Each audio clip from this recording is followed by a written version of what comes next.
Isang mapagpalang araw sa inyong lahat mga kapatid.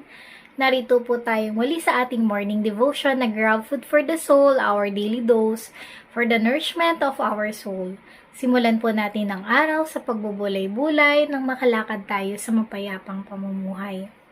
Ang pamagat po ng ating pagbubulayan sa araw na ito ay ilang beses ba dapat magpatawad part 1. Ang ating batayang talata ay masusumpungan sa Mateo chapter 18, 21 to 27.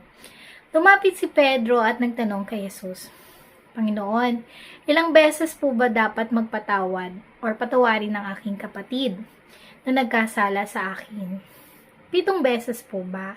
Sumagot si Jesus, hindi 7 beses, kundi 70 ulit na 7.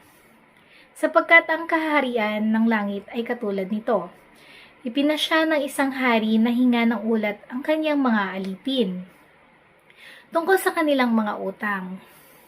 Nang simulan niyang magkwenta, dinala sa kanya ang isang lingkod na may utang na milyong-milyong piso. Dahil sa siya walang maibayad, inutos ng hari na ipagbili siya pati ang kanyang asawa, mga anak at lahat ng ari-arian niya, upang siya ay makabayad. Lumuhod ang lingkod sa harapan ng hari at nagmakaawa. Bigyan pa po ninyo ako ng panahon at babayaran ko sa inyo ang lahat. Naawa sa kanya ang hari kaya pinatawad siya sa kanyang pagkakautang at pinalaya. Salamat at purihin ang Diyos sa ating pagbasa at pagkarinig ng kanyang mga salita. Itinuturo ng Rabbi noong unang panahon na dapat handa ang isang tao na magpatawad hanggat 3 beses.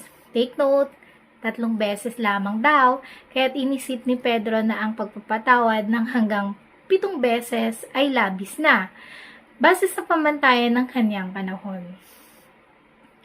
Pero kahit sa loob ng iglesia, maaaring magkaroon ng hidwaan, di ba? Ang iglesia ay hindi naman museo ng mga banal. Ang iglesia, ito ay ospital ng may sakit na nagpapagaling. Ang mga kaanib ng iglesia ay hindi rin naman mga perpekto. Sila ay mga taong imperpekto na naghahangad na magbago sa kapangyarihan ng Espiritu Santo upang lumaon ay maging katulad ni Hesukristo. Paano nga ba kausapin ng isang kapatid na nagkasala? Paano maibabalik ang nasirang ugnayan? Ikaw mismo na nagawa ng di tama ang dapat gumawa ng hakbang tungo sa pag-uusap. You will have to exercise the utmost humility to be able to do this. Pero ito ay labag sa naturalesa ng pagkatao ng isang tao. Kasi 'di ba, parang ako na yung nagawa ng kasalanan, ako pa yung hihingi ng tawad. But you have to swallow your pride. Kailangang magpakababa ka para maging maayos ang lahat. Ang pangunang pag-uusap ay kailangang sarilinin. Ikaw lamang at ang taong nagkasala sa'yo. Hindi mo na kailangan ito ay ipamalita. You have to protect the identity of that person. Hindi mo na para i-chismis sa iba. Bukod dito, mahalaga rin ang pag-uusap ay ma-focus sa specific na pagkakamali o pagkakasalang nagawa. Huwag nang paligoy-ligoy, huwag nang mag-ungkatan ng iba pang kasalanan na napag-usapan na dati. Huwag nang magsumbatan, kundi dapat maayos kung ano yung naging maayos at mapag-usapan kung ano yung pagkakamali. Kinukondena mo ang kasalanan, ngunit patuloy mong minamahal at pinahahalagan mo ang taong nagkasala. Iyan ang paraan mismo ng ating Panginoong Hesus. He hates sins but love the sinner. Kung sakaling ayaw makinig sa iyo, hindi ka pa rin hihinto. Magsasama ka ng 1 o 2 upang makipag-usap sa kanya. Ayon sa wika Matthew 18-16, ngunit kung ayaw niyang makinig sa iyo, magsama ka ng 1 o 2 pa tao na mamamagitan sa inyong dalawa or magiging saksi. Ang prinsipyo dito ay tinatawag na walking the second mile. Hindi ka basta susuko. Gagawa ka pa ng ibang paraan tungo sa pagkakasundo. Kaya itong 3 alituntunin ay hindi nangangahulugang minsan lang gagawin. Maaring mangailangan ng maraming beses na gawin ito. Dito ay susukatin ng iyong katiyagaan at kahandaang magpatawad. Ang totoo, para sa Panginoong Hesus, walang limitasyon o boundary ang pagpatawad. Kahit na paulit-ulit tayong sinasaktan, paulit-ulit na nagagawa ng kasalanan, handa tayo magpatawad. Kung ang 3 alituntunin ay mabigo, pagkaraan ng maraming beses ng pagtatangka, saka pa lamang dadalhin ng issue sa iglesia.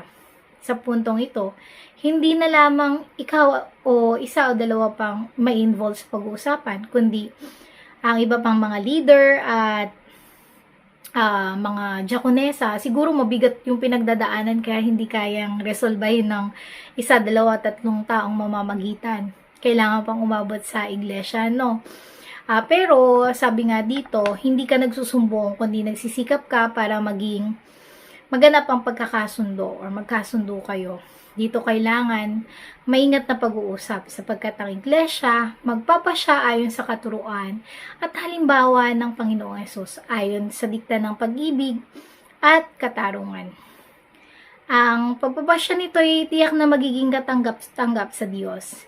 Kaya naman, kinakailangan lubos na pag-iingat at kapag ang iglesia ang gumawa ng pagpapasya, kailangan dumaan sa lahat sa tamang proseso at ginagabayan ng mga biblical principles. Ang pagpapatawad ay isa sa mga prayer petitions na itinuturing ng Panginoong Hesus sa panalangin Ama Namin.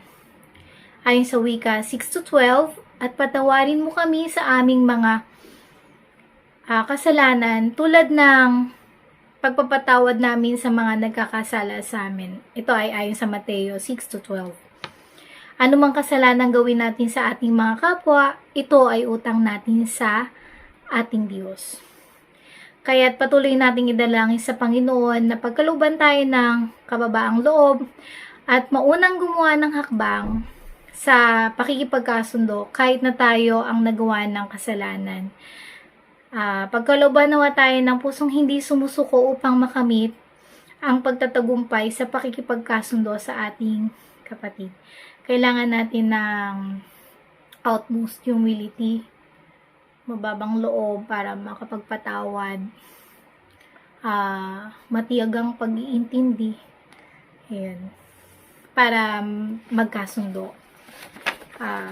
Samahan niyo po ako sa ating panalangin. Panginoon, maraming salamat po sa araw na ito. Salamat po sa biyayang patuloy niyo po ipinagkakaloob sa amin. Salamat po sa pag-iingat sa amin at sa aming mga pamilya. Patawarin mo po kami sa aming mga nagagawang kasalanan. Kahit na paulit-ulit po kami nagkakasala sa iyo, Panginoon. Gayon din naman po, Panginoon, mapatawad po namin ang mga taong nagkakasala sa amin. Panginoon, ay dinadalangin po namin ng mga taong may karamdaman. Ikaw na po, Panginoon, ang humaplos sa kanilang pagkakasakit. Pagalingin mo po sila, Panginoon. Ingatan mo po ang mga taong magsisiparoon sa kanilang pagpasok at gayon din naman po ang mga batang papasok sa eskwelahan. Ang lahat po ng ito, Panginoon, ay aming dinadalangin sa nag-iisang mong pangalang Diyos Kristo Jesus na aming tagapagligtas. Papuri at pasasalamat sa Panginoon. Salamat po sa ating pagbubulay-bulay ng salita ng Panginoon. A friendly reminder po sa bawat isa sa atin, be Christian like in your workplace today. Humayo tayo at maglingkod. Salamat po.